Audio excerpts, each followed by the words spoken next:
Plage FM, le bassin, naturellement. Bonjour, c'est Gwenaëlle sur Plage FM. Le bassin, naturellement, c'est une émission qui parle du bassin côté nature, apprendre à la préserver, l'apprivoiser, la respecter. La nature est là, à 2 pas. Aujourd'hui, nous accueillons Michael et Patrice. Bonjour. Bonjour. On va essayer de deviner de quoi vous venez nous parler aujourd'hui. Vous êtes prêts à jouer? Ouais, C'est parti. Si c'était un pays, le bassin. Ouais, le bassin, oui, obligatoirement. si c'était un animal, Un, Po- ra- Ouais. Un poisson. un ragondin, si c'était une fleur, un mimosa, Allez, moi, ça serait un fraisier. si c'était un arbre, un chêne, Ouais, un pin maritime. si c'était un paysage, la dune, Ah oui, la dune, tout le côté océan. si c'était un vêtement, un ciré, Ah oui, obligatoire. si c'était un moment de la journée, le soir, Le lever du jour. si c'était une couleur, bleu, Bleu également. si c'était une saison, octobre, Une saison plutôt printemps. Moi. si c'était un porc, cassis, Et moi, au dange. si c'était un oiseau, une bécasse, Un cygne. si c'était un livre, le petit pêcheur, Moi, ça serait un livre sur les nœuds. si c'était un film, un film Ouais, Le Grand Bleu. en pleine tempête, si c'était un plat cuisiné. un bar en croûte, Ah, j'allais dire en papillote. Bien m'y fait faim. Si c'était un fruit, une arbouze, Moi, ce serait plutôt une framboise. si je dis nature, vous pensez à quoi? sauvegarde, Et sensibilisation. Si je dis mer, pour tout le monde, Un grand amour. si je dis ciel, étoile, plage, Une contemplation. langue au chat, le sujet du jour, c'est quoi? On va parler en fait d'une association que l'on a montée, une association de loi 1901, qui est la compagnie des guides de pêche de Gironde. Donc en fait, Patrice et moi avions vu que on était plusieurs en fait guides de pêche professionnels. Donc ce que j'appelle professionnel, c'est diplômé d'État avec un diplôme. Et le fait est qu'il n'y avait pas d'association justement qui était en cours en Gironde. Donc on s'est dit qu'on allait mettre ça en place. Et donc elle a juste 1 an, cette association, puisque on a déposé les statuts le 7 décembre 2012. Et maintenant on est 3. Donc il y a en fait Patrice Gagnereau. Tu peux te présenter à la limite. voilà, moi aussi je suis guide de pêche sur le bassin, et maintenant on est 3 guides de pêche dans cet assaut diplômé d'État. Voilà, c'est notre métier à plein temps, c'est notre boulot qu'on fait 24 heures sur 24. Voilà, c'est pas en remplacement d'une activité ou quoi, c'est un travail qu'on fait 24 heures sur 24. Voilà, et on s'est associés pour pouvoir amener plus de gens vers nous, faire découvrir notre métier et pour pouvoir faire la promotion de notre métier qui est guide de pêche. Vous aviez peut-être deviné de quoi Michael et Patrice viennent nous parler aujourd'hui. On va les retrouver tout de suite sur Plage FM. Plage FM, le bassin, naturellement. Allez, on est de retour sur Plage FM avec Michael et Patrice. Guide de pêche, ça consiste en quoi? Ça consiste à amener un public sur le développement de la pêche, sur la pêche à la ligne spécifiquement. Voilà, on pêche essentiellement à la ligne, à bord d'un bateau, et du bord on pêche aussi en surfcasting. On amène des groupes en surfcasting. Surfcasting. Alors je vous arrête, ça veut dire quoi? Alors surfcasting en fait c'est la pêche de la plage. Vous avez peut-être déjà vu quand vous vous baladez sur la plage, des pêcheurs avec des grandes cannes. Ben voilà, le surfcasting en fait littéralement, c'est de l'anglais, c'est pêcher dans la vague. Donc là, c'est-à-dire que quand on a une prise, qu'on pêche derrière les rouleaux, les vagues quoi essentiellement. Et quand on ramène le poisson, on attend que le rouleau, on se sert de la vague pour ramener le poisson. C'est pour ça qu'on dit surfcasting, parce que le poisson, il surfe la vague quand on le ramène sur la plage. Voilà. Essentiellement, c'est ça le surfcasting. Comment on s'y prend pour faire des prises, pour pas rentrer bredouille? Pour pas rentrer bredouille, il faut être optimiste et puis avoir envie de pêcher, même si on a le moral un peu bas ou tout ça, ou que ça va pas bien, on va à la pêche, c'est pour se vider la tête, et il faut avoir la prétention de prendre un poisson. Il faut être un fervent et vouloir prendre un poisson, et normalement il y a de la réussite. Voilà. Oui, et puis c'est là où l'apport de notre métier est pas mal aussi pour les pêcheurs amateurs, c'est que fréquemment on nous demande on aimerait pêcher, on n'a pas l'habitude, ou alors on n'en fait jamais de poisson. Comment on peut intervenir, comment vous pouvez intervenir en tant que guide de pêche? Justement, nous, notre métier, c'est en l'occurrence d'apporter un apprentissage ou même un perfectionnement sur des techniques que le pêcheur veut précisément, et puis pour le rendre justement un petit peu plus autonome, pour essayer au mieux à ce qu'il se fasse plaisir. Et puis évidemment, quand il y a un poisson au bout, c'est qui développe son instinct de prédation. Voilà, c'est le but, parce que tout être sur cette terre a un instinct de prédation et qui est bien enfoui au fond de lui-même. Et si on arrive à développer ça et à bien à le faire arriver à ça, à le faire retrouver ces sens-là qu'il a dans lui-même, en général il y a de la réussite, et puis il prend des poissons, quoi. Il n'y a pas de souci. Et après, il y a un bon repas à la maison. On va retrouver tout de suite Michael et Patrice sur Plage FM. On parle de pêche. Et là, tout de suite, on vient de parler de prédation.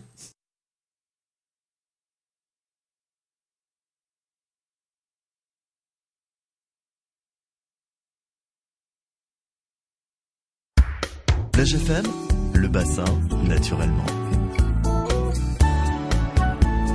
De retour sur Plage FM dans le bassin naturellement avec Michael et Patrice, pêcheurs professionnels mais surtout animateurs. Tout à l'heure, vous parliez de prédation, développer l'instinct de prédation chez le pêcheur.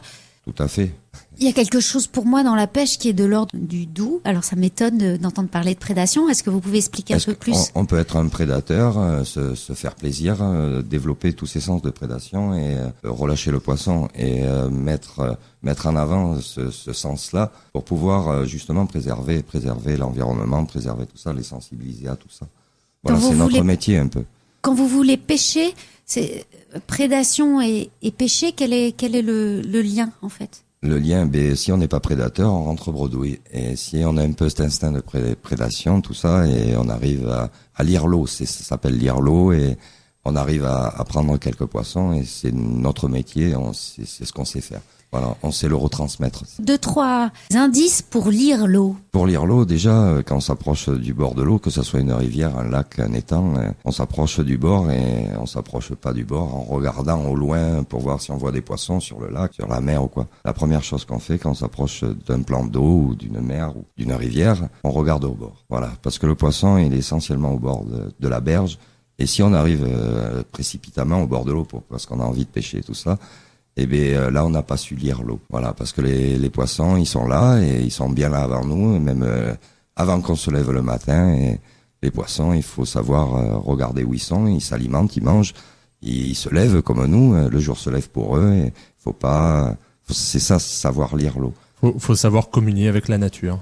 Voilà, un oiseau qui s'envole du bord de l'eau, il fait fuir un poisson qui avait dessous en passant, un héron, une aigrette. Voilà, et c'est ça, savoir lire l'eau et déterminer s'il y a du poisson ou pas. C'est ça le sens de prédation dans le sens où je veux aller. Disons, quand on n'a pas les bases d'approche minimes, soit-elles, effectivement, on a un petit peu plus de difficultés à se dire, tiens, pourquoi j'ai pas réussi aujourd'hui à faire une prise ou quoi. C'est que voilà, il y a un minimum de base, et c'est vrai que comme dit Patrice, cet instinct de prédation ne l'a pas forcément. Quelquefois, quand on y réfléchit soi-même, ça vient à l'esprit, mais d'autres fois, si on vous le dit pas, vous le devinez pas. Donc, auquel cas, nous, on intervient là-dessus pour essayer de développer cette prédation, comme dit Patrice. C'est l'instinct chasseur. C'est un chasseur. L'instinct pêcheur. Voilà. Dans la pêche, il y a sur le bassin, dans les passes, moi je dis, on va chasser, on va pas pêcher. On voit le poisson, on pêche à vue, c'est de la pêche visuelle. Voilà ce qu'on fait sur le bassin, c'est pour ça on peut parler de prédation. Voilà. C'est l'état primitif. Il y a très longtemps, quand on remplissait pas nos frigos à coups de grands chariots de commission, il fallait aller pêcher quand on habitait le bord de l'eau pour pouvoir manger et vivre. On va retrouver tout de suite Michael et Patrice sur Plage FM dans le bassin naturellement. Aujourd'hui, on pêche au gros. Plage FM, le bassin naturellement. On est de retour sur Plage FM dans le bassin naturellement avec Patrice et Michael. On parle de pêche. Vous avez amené des petits instruments pour nous expliquer comment pêcher. Alors, si vous avez une canne à pêche chez vous, sortez-la. En tous les cas, il suffit pas pour pêcher de sortir sa canne à pêche sous le bras et d'arriver à ses gros sabots au bord de l'eau, puisqu'on parlait tout à l'heure de lire l'eau. C'est quoi ça, les petites choses qu'il y a posées là? Et là, nous avons des objets qui font un certain bruit. Et puis, c'est à vous de deviner ce que ça peut faire. Voilà, nous avons un bruit de maracas, un peu. Et voilà, c'est le poisson est attiré par ce bruit. On va pouvoir faire un concert. Ah, on pourrait, mais bon. Et c'est des petites billes qu'il y a dans les leurres et qui émettent des vibrations parce que le poisson est sensible à la vibration. Et il n'y a pas que le bruit, il y a la vibration, il y a l'odeur. Voilà, on met des attractants, on met de l'huile de sardine sur ces leurres et tout ça, et le poisson se fait leurrer. Voilà, on pêche essentiellement au leurre. Moi, je pêche essentiellement au leurre. Voilà. Disons que c'est une technique qui est pas forcément simple, mais qui reste à la portée de tout le monde. Et puis l'avantage du leurre, c'est que je sais que dans le bassin d'Arcachon, il y a une pêche qui est assez endémique, qui est de pêcher au vif. En fait, on pêche des petits poissons, on les accroche aux hameçons pour en pêcher des plus gros, donc des petits poissons vivants. Là, l'avantage avec les leurres, des poissons nageurs, c'est en plastique, il y a différentes choses. C'est que là vous n'avez pas besoin de faire de petits poissons pour pêcher les gros. Vous avez des leurres dans votre boîte, vous partez directement et vous êtes susceptible de faire du poisson directement. N'importe quel lieu vous trouvez en plein Paris, sur le bord de la Seine, n'importe où, à Bordeaux, sur la Garonne, vous avez un petit sac à dos, une petite canne, une boîte de leurres, et vous êtes censé prendre des poissons. N'importe où vous vous trouvez, au bord de la plage, au port à Cassis, au port Andernos, n'importe où, quand il y a la marée, vous pouvez prétendre prendre des poissons. Vous avez toujours votre canne à pêche dans la poche? Pas toujours, mais allez, pas jamais toujours. Loin. Mais essentiellement, dans la voiture, on a une petite canne à pêche, toujours. Voilà. Vous êtes guide de pêche, c'est un métier, c'est un diplôme et toute une pédagogie pour accompagner le public à... Les enfants, il faut les amener à ça pour leur montrer qu'il y a de la pêche, il n'y a pas que du football, de la PlayStation, des films, des dessins animés. Il y en a qui sont très demandeurs, surtout sur le bassin. Quand la saison arrive, il y a des enfants qui demandent à leur mère. Moi, j'amène des ados, j'amène des enfants. Je leur fais découvrir la petite pêche sur le bassin et petit à petit, ça va les amener à préserver, à connaître à la pêche et à savoir pourquoi ils pêchent et ce qu'ils pêchent et comment. Et quand ils deviendront grands, ils retransmettront ça et peut-être qu'à la longue, on arrivera à avoir un peu plus de poissons dans notre mer. Voilà. La nature est là. On retrouve Michael et Patrice tout de suite sur Plage FM dans le bassin naturellement.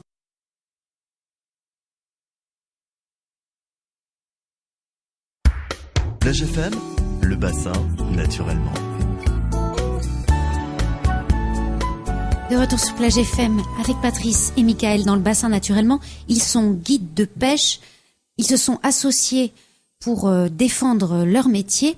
Vous disiez peut-être qu'il y aura plus de poissons dans la mer. Comment on peut faire? La pêche miraculeuse? Pas à la sensibilisation, à l'environnement, à la préservation. Quand on prend un poisson... on en prend entre 20 et 30 et ces poissons, il y en a qui font 35-36 cm. Voilà, il y a les professionnels, eux, qui ont une taille différente que les plaisanciers. Moi, je fais partie des plaisanciers. Et c'est ça, sensibiliser les gens à ça. Voilà, quand ils ont pris 25 poissons, 25 barres de 42 cm, voire 50, moi, la sensibilisation, c'est qu'ils en récupèrent que deux ou trois. Et ils vont pas partir avec 10 poissons à bord. Tout ça. Après, quand on amène des groupes d'enfants, tout ça, on les sensibilise à ça, et eux, ils comprennent après que ces poissons-là, à 42 cm, au moins ils ont reproduit une fois, ils ont fait des petits, et on peut prétendre les ramener. C'est vrai, 42 cm, c'est la taille idéale, voire 50. Moi, je préconiserais 50. Et là, le poisson, il aurait reproduit. Et c'est ça, sensibiliser, vider la mer. C'est pas se faire plaisir, pêcher pendant toute une journée et prendre 25 kilos de maquereaux et ramener 25 kilos de maquereaux, tout ça. C'est pas ça. Pour montrer les biscottos et dire, Voilà. moi, je suis un bon pêcheur, j'en ai Voilà, ramené beaucoup. si on a pris, allez, 5-6 barres de 4-5 kilos, et bien, on en garde 1, 2, mais on relâche, on en relâche plus de 3/4, quoi, de ce qu'on a pêché. Voilà, c'est ça, et pas vider la mer. Pouvoir pêcher, c'est pouvoir respecter Tout à les fait. poissons afin qu'il y en ait encore. Qu'est-ce que vous pensez du bruit des moteurs l'été qui... Ça aide à lire l'eau? Je vais vous dire, dans le bassin, la première pollution, c'est la plaisance. Et ça, tout le monde le sait, c'est le bruit des moteurs, tout ça. Autrefois, il y avait des dauphins dans le bassin. Moi, je me rappelle, j'étais tout petit, et les dauphins rentraient, mangeaient les anchois. Il y avait des sardines, il y avait tout ça au fond du bassin, au bout de la pointe de Branne. Et là, c'est de l'eau saumâtre, et il y avait des poissons. Maintenant, s'il y a des grisés, quelques maigres qui rentrent, c'est tout. Ils sont, il y a trop de bateaux, il y a trop de monde sur l'eau, il y a les jet skis, on dit les jet skis, c'est pas que les jet skis, c'est un tout, quoi. C'est tout un ensemble. Mais remettons-nous tous à la navigation traditionnelle. Michael, vous avez un appel à lancer au nom de l'association? Un appel, mais en fait, c'était vraiment pour faire connaître notre association, pour en parler un petit peu, en fait, parce que c'est quelque chose qui est pas très connu comme métier, guide de pêche à la base.